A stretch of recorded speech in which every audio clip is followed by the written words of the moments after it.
Welcome to the Caravan Show, where we discuss all things caravans. That's right, everything you need to know about caravans, from weights, towing, maintenance, appliances, renovations, buying a caravan, repairs, destinations and reviews. We'll also chat with some Aussie legends, manufacturers, suppliers and of course people who love caravans. Take it away, Roy.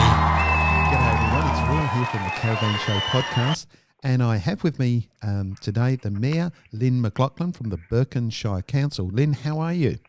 Yeah, I'm well, Roy. I'm very excited to be doing this interview with you. Good on you. Lyn, you've been Mayor of Burdekin for 4 terms or something now? 3 terms. I've just started on my 4th term, and I had done 2 terms as a councillor. So don't add up the years. Yeah, no, it's a few years. Are you a local? No, I'm not. I'm originally from up near Gordonvale area and ended up here after a teaching appointment. So I believe you are still a school teacher today, is that correct? Yes, but I don't do any teaching at the moment. Yeah, so it's been a pretty busy life to be holding both those two. I mean, I don't envy you one little bit as a school teacher to start off with. Yeah, no, well, I haven't taught full-time since I became mayor. Well, it's still a fairly reasonable size area that you've got there, isn't it? You're just yes, it is. Just north of Charters Towers, is that right? No, just south of Townsville. About an hour's drive south of Townsville we are, right on the coast. So an hour's drive, you're really a hop, step and jump from anyone from Townsville to come down and visit your place. Yeah, so we do get lots of visitors. Someone told me last week, nearly everyone, like they had heaps of out-of-town visitors from Townsville shopping in town. So that's amazing. That's excellent. So how big is your area? So the area's about just over 5,000 square kilometres, and we have a population of just over 17,000. So actually that's a fair sort of population for that area, because most of the regional centres seem to have a lot more area, a lot less people. So you're reasonably populated, aren't you? Yeah, we are. We are. So our main town is about 8,000 to 9,000 in air, and our twin town, Home Hill, has got around 3,000 to 4,000. And then we've got the smaller towns of Brandon, Garoo, Clare, and then some of our coastal communities, Groper Creek, Alva, Girona. And so it's easy to get around the Shire, within an hour, at the most an hour and a half. So what's your primary source of revenues in your area? What sort of infrastructure do you have there? So the main industry in the Shire is sugarcane, and seconded with horticulture, with a beef, and also with aquaculture. Okay, and how does tourism come into all that for you? So we're building on council started when I was re-elected in 2016. Council started from a very low base on investment in tourism. So council itself, we had a volunteer tourism organisation, and then council got involved and now run the visitor information centres. We've actually done a tourism strategy and delivering on that.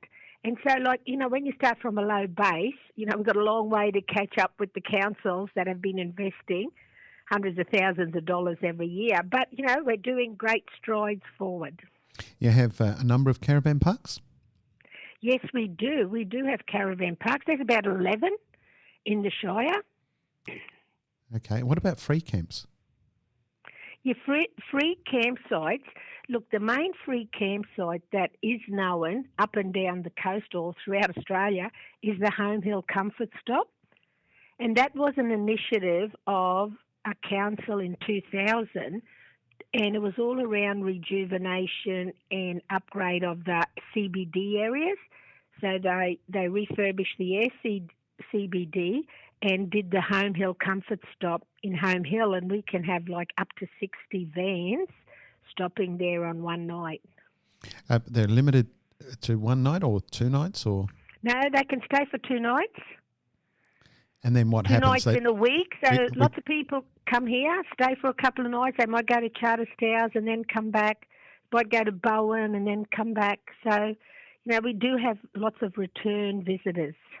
So people that have arrived in your area, what are they going to do? What's there for them to see? Oh, there's lots to see. We've just developed the 101 things to do in the Burdekin. 101? Yes. And I think the first thing we need to do is make sure all our locals get it so they can actually see there are lots and lots of things to do. So let's talk about a couple of unique things. So the most unique thing would have to be the Yongala dive, which is, one of the top 10 dives in the world. And it's only a 20-minute boat ride from Alva Beach. And they've also developed that company's also developed a new reef experience as well, snorkeling. So, they're really getting very well supported. And, I haven't been to the Yongala dive, but my son's been 3 times and he's dived in other parts of the world and he reckons it's one of the best that he's been to. So anyone who wants to experience that, that's very close to here. However, if you can't actually go to the reef or to the dive, Council's actually done a virtual reality experience. So you can go to our visitor information centres and wear the goggles and switch on the experience. And I've done that, and it's amazing what you can see. So, of course, that is probably the one of the biggest resources is the fact that you're right on the barrier reef there. Yes, it is. It is. And another big attraction is all the fishing that happens. That's one of the big draw cards for visitors to our shire. But, we do have one of the last drive-in cinemas in the state. And Council's also, we've got a famous Gublamunda, which is the giant carpet snake of the Birragubba people. And that is such a popular stopping spot. People are always there taking photos.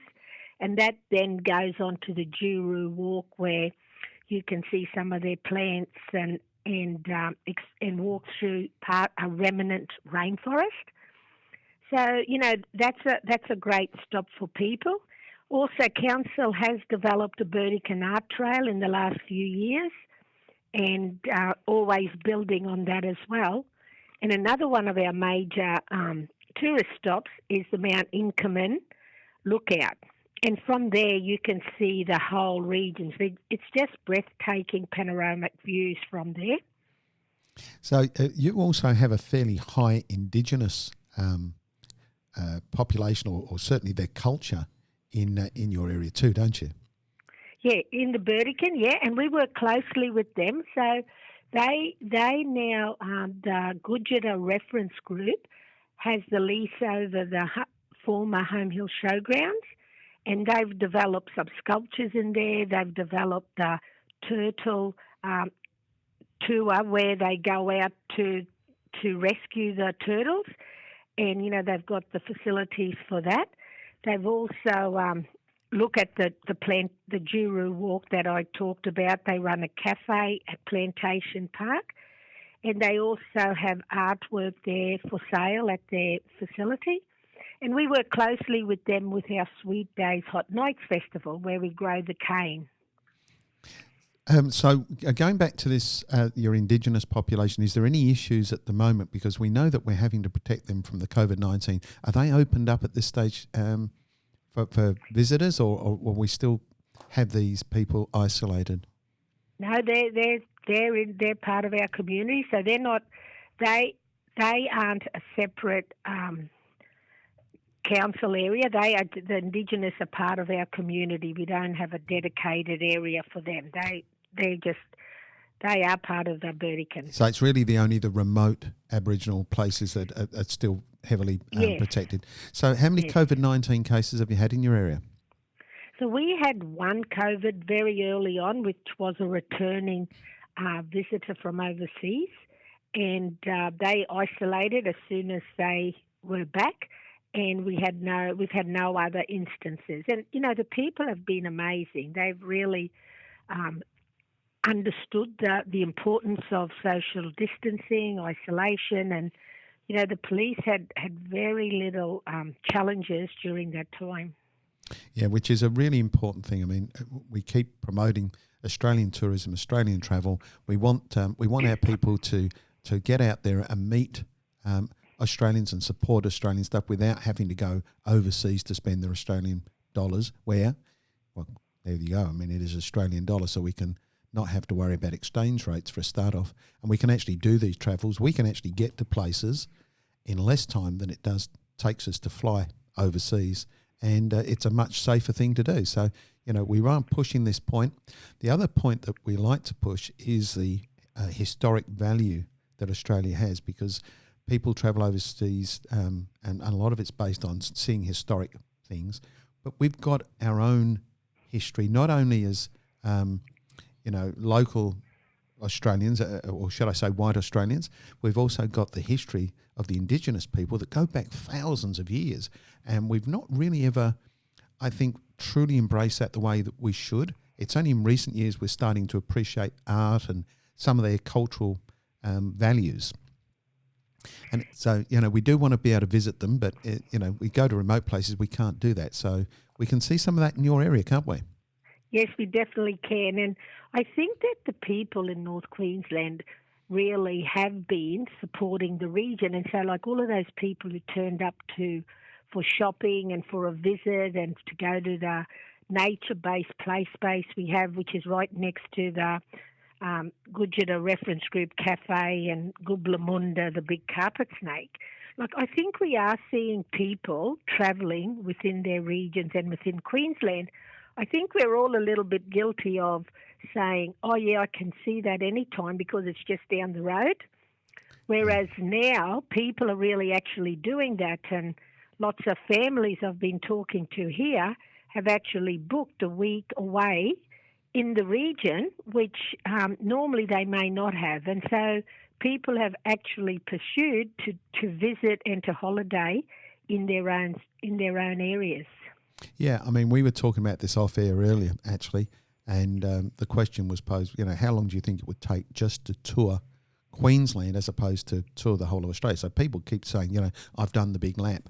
Well, to me, that probably means they actually just saw the road that travels around Australia, because in reality, if you wanted to see Queensland, you could spend 12 months and still not see it all, and go and see wonderful places like Burdekin that a lot of people simply are bypassing on their way to see something else in a different state.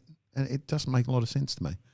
Exactly right. And, there is lots to see. And I know that, say, up in the Gulf area, which isn't quite opened up yet, but I think it's just about opened, around the COVID-19.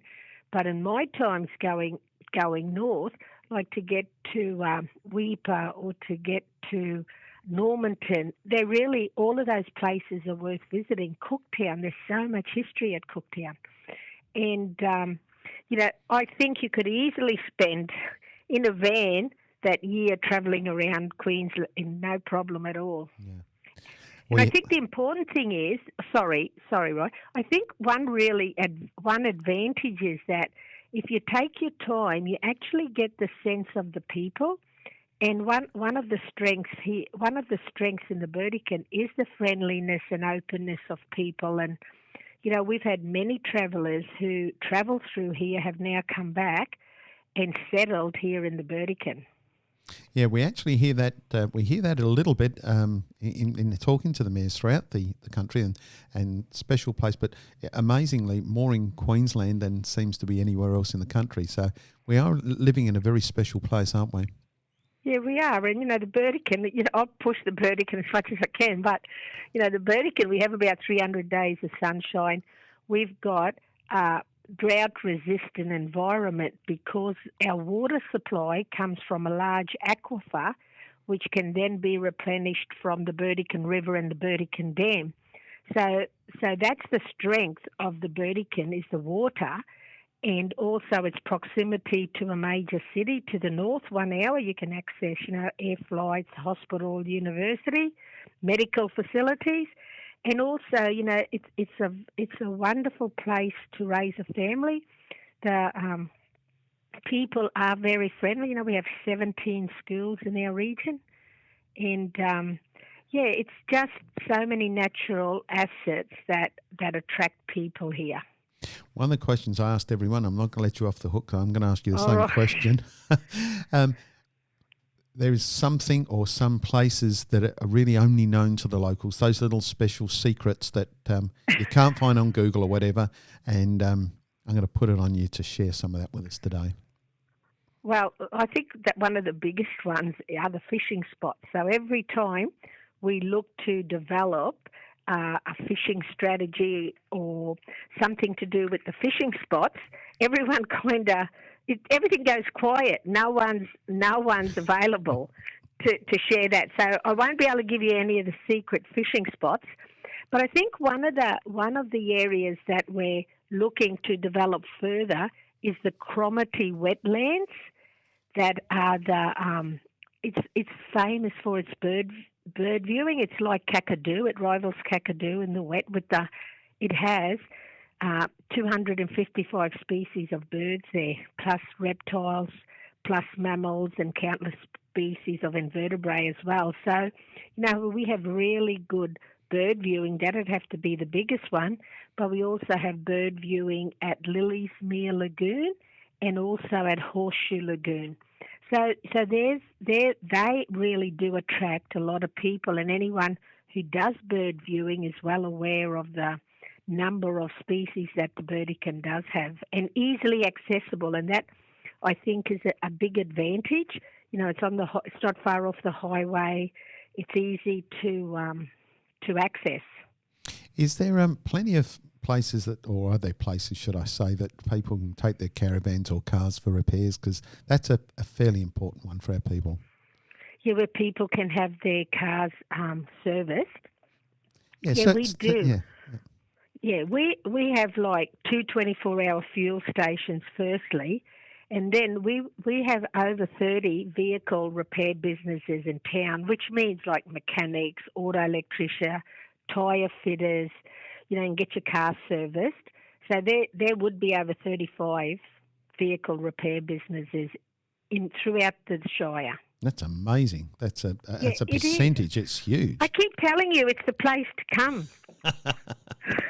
Well, you can share that message out there, Lyn, loud and clear. Yeah. So, what about shopping centres? Well, we have the 3 major food stores, as in Coles, Woolworths, and IGA. We don't have any actual major shopping centres. We have some smaller ones that are in town, like with arcades, but we don't have the major shopping centres.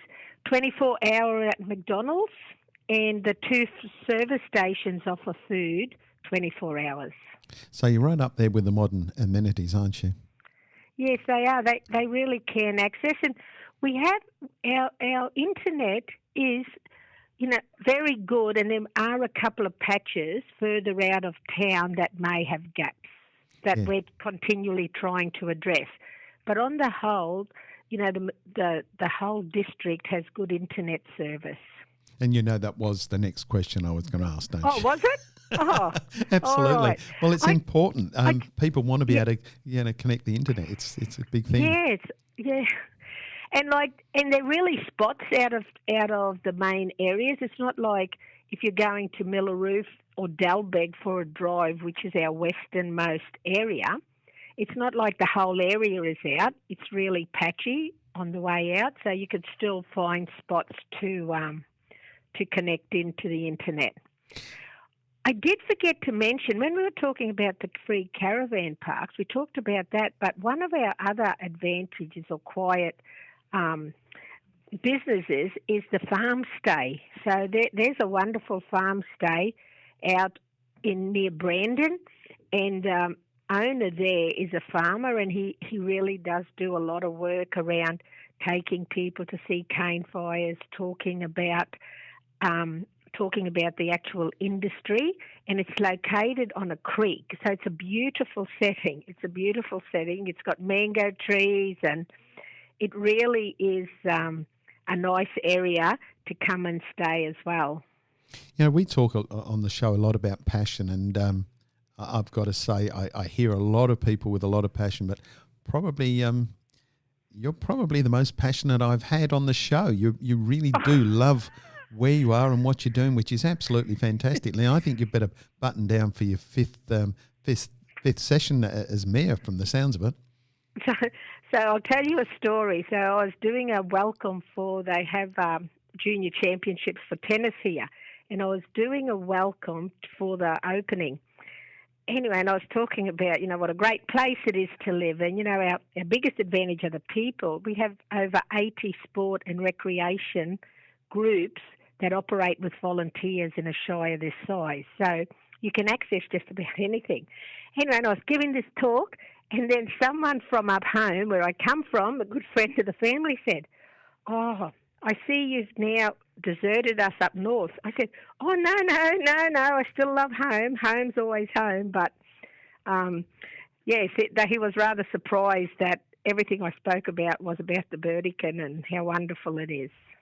Well, it's beautiful to hear. I mean, I'm big on patriotism. I'm big on the fact that we do love our country and that we should love our country, and that we should encourage people to utilise our country as best we possibly can and to support each other. So that to me, that's a really big deal, and I love to hear that passion. Yeah. And, I do want to mention another group. I mean, all of our community volunteer groups and sporting clubs and cultural, we've got a really strong cultural groups that run in our community. An one of the groups that are really passionate, that touches off on history, is the Burdekin Machinery Preservationists. They have an old picture theatre out at Brandon, which also has a church that was moved there, and the old railway station. And they have restored so many old pieces of equipment, machinery, and they've got one of only 2 of the Burdekin tractors that are in the world that they've restored completely to a working model. It's amazing to see. So, they're a wonderfully strong group, and they've also actually totally restored one of the big generators from the sugar mills, and that's also a working model. So they don't just make them look good, they actually strip them right down and then do them also. They're actually working models, and it's amazing what they do. Beautiful to hear. Lyn, I've got to say, you are fantastic to talk to. I really do appreciate you pulling the time out of. I know you've got a busy schedule, because anyone that's got that amount of people to look after and so forth always has, and you've taken this time to talk to us today, which is just awesome. I really do appreciate it. And where I've come from?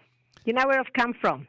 I've just been over to Home Hill, because you would have seen our major destination event is always the Sweet Days Hot Nights Festival. And this year we couldn't have it because of all the COVID-19 restrictions. So we've had a virtual festival on Facebook. So anyone who's got time should really look it up, Sweet Days Hot Nights, for 3 weeks. I've just been over cutting cane this morning. So you've come from cutting cane to do this? Hand cane cutting, yes. So week 1 was all about the first fire. So, we're one of the few areas that still have a cane fire. And then this week is all about the cultural activities of our shire. And tonight I think we're doing Greek cooking on the page, on the Facebook page. And then next week it's all about the Australian Hand Cane Cutting Championships that we've had to cancel because of the COVID, but we've still done the virtual experience for everybody. Beautiful stuff. If people want to find out more about Burdekin, where would they go? What's the best source? So the best thing to do is to go to Burdekin Shire Council or visit Burdekin website, either one of those 2. Have you got an information centre in town as well? Yeah, we've got 2. One in Ayr and one in Home Hill. And we've just built a new visitor information centre in Ayr last year. And that's, we've got 70 volunteers, I think, who man our 2 visitor information centres, which is just amazing for our community our size. Beautiful. Yeah. And next year, if you're not busy, the Sweet Days Hot Night Festival is on from the 27th to the 29th of May. Well, there you go, folks. You've heard it all from Lyn. Very excited. Wants you to go and visit. Wants you to stay. Hey, Lyn, again, Actually, if they look me up, I'm happy to meet with anyone who comes through. there you go. You got a personal invite as well from the Mayor. Lyn McLaughlin, you are wonderful. Thank you so much for your time today, and we'll catch you on the flip side. Thank you, Roy. Cheers. Bye.